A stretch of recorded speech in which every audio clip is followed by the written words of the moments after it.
When we heard that A Knight of the Seven Kingdoms was going to be a comedy, and unlike anything the Game of Thrones franchise had offered us so far, we were slightly skeptical, because we know how much HBO loves its consistency. Then that explosive title card flashed up on our screen and we breathed a sigh of relief. Though not anywhere near Dunk, considering what he was doing, episode 1 was a 40-minute sprint that felt more like a brisk walk, because for once, the showrunners aren't trying to fill up time with meaningless nonsense and original sequences that don't make sense. But that's not the topic of this video. That would be the ending of episode 1 of A Knight of the Seven Kingdoms. So, without further ado, let's dive straight into it and talk about everything that we saw and how it led up to the finish.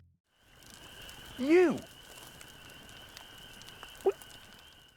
The Mystery Boy and why he followed Dunk. After burying his master and mentor, Sir Arlen of Pennytree, our protagonist Dunk takes Arlen's 3 horses and his longsword to a tavern a day's ride away from Ashford Meadow. To those who haven't read the books, Ashford is one of the less prosperous market towns in the Reach. It isn't anywhere near the level of Highgarden or Old Town or the Arbor, but it's a town nonetheless, and its overlords are holding a tourney that Dunk's heard about. We're yet to see the whitewashed huts and thatched roofs that Martin describes so poetically in his Dunk and Egg novellas, but that's what all the orange was for in the scene where Dunk asks to see the Master of Games. Those brightly coloured banners with a white sun at the bottom sport the sigil of House Ashford, the hosts of this tourney, and Dunk wanted to see what he could do in the list now that he was determined to follow Sir Arlen's example. That's why he stopped at the tavern at the beginning of the episode, where he found the drunken guy who asked him to stay away from him, and the bald kid he assumed was the innkeeper's son. At first, Dunk assumed he was a stable boy. When he caught the kid playing at being a knight with his warhorse Thunder, Dunk threatened to clout him in the ear, but his stance softened once he was told that Egg's mother was no longer with us. He assumed he was an orphan the innkeeper picked up and called her own, so he gave him a penny and told him not to follow him despite his insistence at wanting to squire for Dunk. Perhaps if he didn't agonise so much over the pain of Sir Arlen's loss, he would have realised that Egg wasn't the kind to listen. He also wouldn't have been so surprised to see him at his isolated camp in Ashford Meadow, although he was grateful that the kid not only washed his spare clothes, but also groomed his horses and caught and cooked a fish for dinner. Dunk thought about Egg's request again in that moment, because the boy clearly had all the skills a squire should have, and so he promised to allow him to squire him in the tourney. He also said that if Egg proved his worth, he'd take him on for longer, and that their journeys wouldn't be fancy, and he wouldn't go empty-handed or empty-bellied. They exchanged their names, and Dunk literally came up with the name that became attached to this legend on the spot, while Egg maintained his air of mystery by simply giving him his nickname. But if Dunk was smarter and not as thick as a castle wall, as Sir Arlen was wont to say, then he'd have figured out this kid was one of the princes of the realm. For starters, the innkeeper's reaction to the drunken man spitting out vague threats wasn't to toss him out of the establishment. She allowed him to go back to bed and told Dunk to mind his own business. Then when he reached Ashford, Dunk was told that there are princes about the tourney, which is why verification of his knightly status was paramount. And finally, during the conversation he has with Egg, Dunk gets 2 clues that the kid isn't what he seems. For starters, he claims to know all the good knights in the 7 kingdoms, which is only possible for someone who regularly attends tourneys or is part of the nobility. And secondly, he says that his home is in King's Landing. When Dunk threatens to take him back there but denies Fleabottom being his place of birth, Dunk himself was a Fleabottom orphan, so perhaps that's why he felt a certain kinship with Egg in that moment. But if he were just a little smarter, he'll have realised this kid was Crown Prince Aegon Targaryen, son of Prince Maekar Targaryen and his late wife Diana Dane. I mean, the man at the inn was his eldest brother, Daeron, and Daeron is known to the drunk because he had a reputation for drinking a lot. He'd have done the same in King's Landing, going around the city and drinking at every inn from the Streets of Steel to the Street of Sisters. To be fair to Dunk, he left the city when he was 5 or 6 years old and hasn't been back there in many years. For a kid born in the Red Keep, Egg certainly has quite a few skills you wouldn't expect a prince to possess. Being able to make his own cook fire was impressive enough, but him grooming Thunder and Chestnut was more than we'd expected. Clearly, Aegon was planning on becoming a squire pretty soon, and the sheer size of Dunk must have convinced him to start serving this knight above any other. Also, as a prince, Aegon was used to people deferring to him, but Dunk wasn't like that at all. Perhaps it was because his brother Daeron shaved his head off, but being taken for an ordinary kid was giving Egg the kick that it was lacking in courtly life, so his decision to follow Dunk might feel inexplicable at first, but there's also a possibility that he just loved being treated normally by this stranger and wanted to get some more of that. There's also a prophetic angle to this because Aegon's brother Daeron was afraid of Dunk, for he had dreamed of him, and when a Targaryen dreams, you know that it's either going to end in fire or blood, maybe both. It's likely that Egg's meeting with Dunk was fated in a way neither of them doesn't understand just yet, but that's a topic for another video. For now, let's move on from that problem Dunk resolved to one that he will have to tackle in the next episode.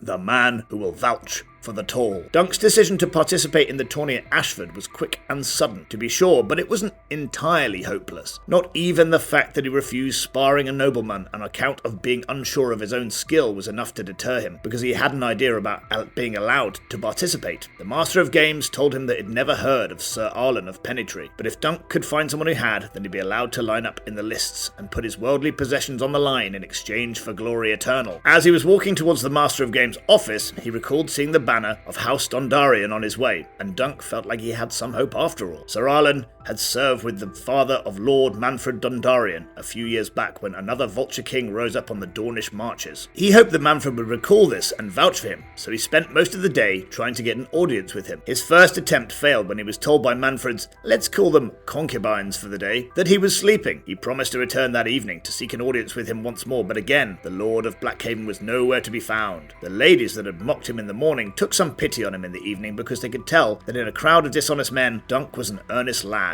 But they didn't really give him the time of day because they knew that Manfred was up and about when Dunk visited his tent. He just wouldn't waste his time on the big lout, considering the carnal feast he'd lined up for himself. Dejected, Dunk went out of the Dondarian tent and started drinking when he was found by the cousin of the knight. We mentioned that he avoided sparring earlier. This kid was grateful to Dunk for non-verbally standing up for him, and he called Dunk clever for not taking up his cousin's offer because Stefan Fossaway wasn't the kind of guy to spar lightly. Raymond, who was the lad's name, decided to thank Dunk by taking him to a major lord's tent for revels, and that's why we meet the man who will most likely end up vouching for Dunk in Manfred's place, Sir Lionel Baratheon, aka the Laughing Storm. In George Martin's continuity, Lionel Baratheon is one of the most famous Baratheons pre-Robert. He was lauded as one of the best fighters of his generation, and he looked every inch a king despite not being one. He had the pride of a king too, but the Lionel we get on the TV show is more of a politically savvy party boy with a penchant for hazing newbies. The moment he realised Dunk was in his tent, for he is too tall to miss, Lionel had come up to his high seat and asked him what offering he brought as part of this evening's entourage. When Dunk said he didn't bring anything and that he was just there for food, Lionel laughed, and that his argument made sense, and then asked him if he danced. What followed was perhaps the most tense dance-off we've seen since Footloose. In fact, one of them might have actually lost their footing considering how hard they stomped each other's, but thankfully no serious injuries were incurred, and all things said and done, the party at Lionel's tent went off smoothly. Dunk was just pouring his heart out to the Lord of Storm's End when he realised his host was too drunk to even hear him out properly, let alone help, and that's when he spotted a man he'd been looking for all this time. He followed Sir Manfred and his ladies of the night out of Lionel's tent and practically begged him to vouch for him. He reminded Manfred that Sir Arlen not only fought in the latest vulture hunt, but also took a wound in the process, with the show cutting to a hilarious scene where Arlen gets an arrow removed from his belly. But Manfred didn't remember Arlen, and Manfred didn't care. He told Dunk 800 men entered the Red Mountains with his father, and he didn't recall any of them. And besides, people had sustained worse injuries during that campaign than the one that was inflicted upon Sir Arlen. You could see the disappointment in the face of the redhead,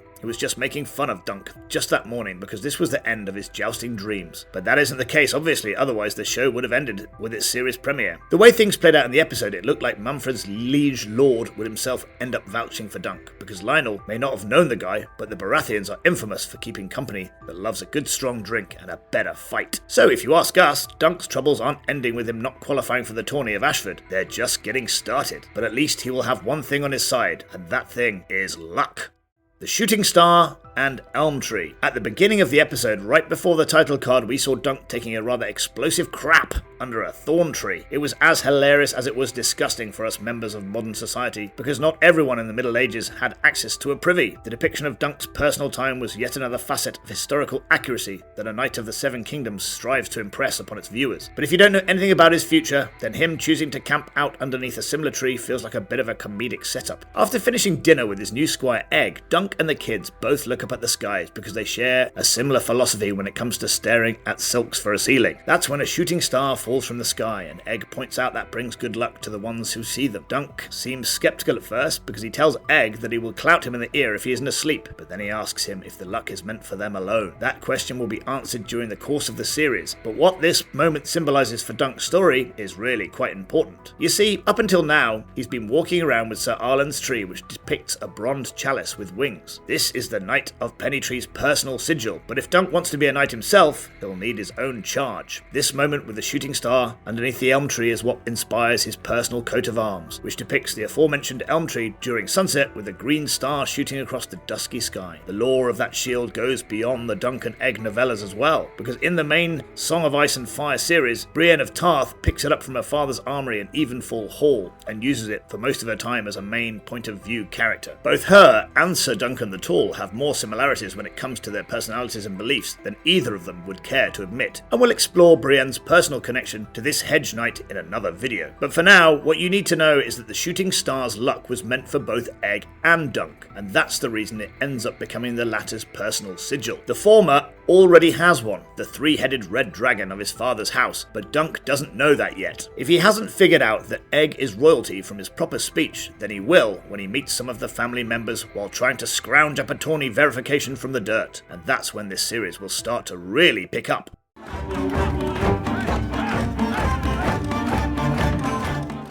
But for now, this is all we've got for you guys with regards to the complete breakdown of the end of the first episode of A Knight of the Seven Kingdoms. So let us know what you thought about it down in the comments section. Like, share, and subscribe to our channel for more content from this non-dragon show by the Dragon People. And we will see you guys real soon with yet another video. Until then, stay safe, and if you're a sloucher like Dunk, remember to straighten your backs and always be tall.